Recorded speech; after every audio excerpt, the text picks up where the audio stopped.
Bonjour à tous, bienvenue sur la chaîne Les Plantes Positives. Aujourd'hui, nous allons parler des aliments qui aident à réguler le diabète. Avant d'aller plus loin, faisons un rappel sur la définition du diabète. Le diabète est une maladie chronique caractérisée par la présence d'un excès de sucre dans le sang, appelé également hyperglycémie. La persistance d'une hyperglycémie dans le cadre du diabète expose à diverses complications graves, notamment l'insuffisance cardiaque, les maladies rétiniennes, l'insuffisance rénale, les accidents vasculaires cérébraux (AVC), ainsi que les troubles artériels et neurologiques des jambes.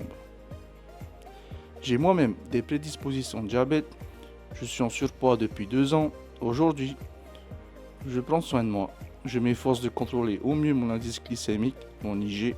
Avec vous, je souhaite partager mon expérience en tant que patient. Préparez-vous, générique.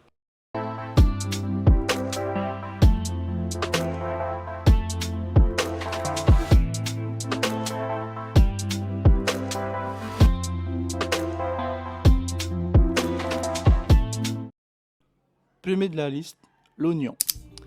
Les oignons sont particulièrement riches en flavonoïdes, notamment la quercétine, un puissant oxydant. Des études ont démontré que la quercétine aide à réguler la glycémie en améliorant la sensibilité à l'insuline. Cela signifie que les cellules du corps réagissent mieux à l'insuline, facilitant ainsi l'assimilation du glucose par les cellules. Pour les personnes diabétiques, cette amélioration de la sensibilité à l'insuline est essentielle car elle permet de maintenir des niveaux de sucre plus stables dans le sang. La quercétine agit également en réduisant les inflammations, un facteur souvent exacerbé chez les diabétiques. En effet, l'inflammation chronique est liée à l'insulinorésistance, rendant difficile la régulation du glucose. En atténuant ces inflammations, l'oignon contribue indirectement à une meilleure gestion du diabète. Deuxième de la liste, le citron. Le citron est particulièrement riche en vitamine C, qui joue un rôle crucial dans la protection des cellules contre les dommages oxydatifs. Le citron est une excellente source de fibres solubles, notamment la pectine, un type de fibre qui présente des avantages considérables pour la gestion du diabète. La pectine aide à ralentir la digestion des glucides et à réguler l'absorption du glucose dans le sang, empêchant ainsi les pics de glycémie après le repas. De plus, les fibres solubles présentes dans le citron peuvent également contribuer à améliorer la sensibilité à l'insuline, un facteur clé dans le contrôle de la glycémie, en particulier pour les personnes atteintes de diabète de type 2. Troisième de la liste, l'ail. Les personnes diabétiques sont souvent plus vulnérables aux infections en raison de leur glycémie instable et d'une altération de leur système immunitaire.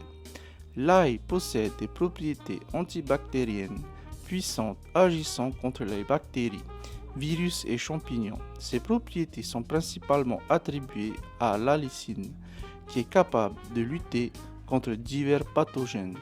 En consommant régulièrement de l'ail, les diabétiques peuvent renforcer leur système immunitaire, réduisant ainsi le risque d'infections fréquentes comme les infections cutanées, les infections des voies urinaires ou encore les mycoses. L'ail est riche en nutriments tels que la vitamine B6, la manganèse ou le sélénium, qui jouent tous un rôle clé dans le métabolisme des glucides et des lipides. Le foie joue un rôle central dans la gestion des niveaux de sucre dans le sang, car il stocke et libère le glucose selon les besoins du corps. L'ail, grâce à ses propriétés détoxifiantes, aide à soutenir le bon fonctionnement du foie. Il contribue à éliminer les toxines accumulées, favorisant ainsi une meilleure régulation du glucose dans le sang. En détoxifiant le foie, L'ail améliore la capacité de cet organe à métaboliser le glucose et les lipides, favorisant ainsi une meilleure gestion du diabète à long terme.